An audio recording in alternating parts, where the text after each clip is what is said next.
আসলে পাখিগুলো মারা গেছে দেখে খুবই কষ্ট লাগতেছে। এই শীতের সময়, অনেক শীতের সময় অতিথি পাখিগুলো আমাদের দেশে আসে, এসে একটু আশ্রয়ের জন্য এই ল্যাম্পপোস্টে আশ্রয় নিয়েছিল উত্তাপের জন্য।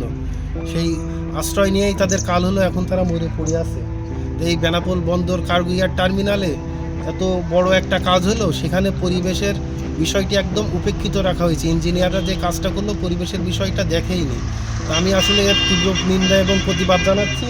এতগুলো পাখি কেন মারা গেল এবং কী জন্য এর জবাব দিয়ে তা চাচ্ছি যথাযথ কর্তৃপক্ষের কাছে।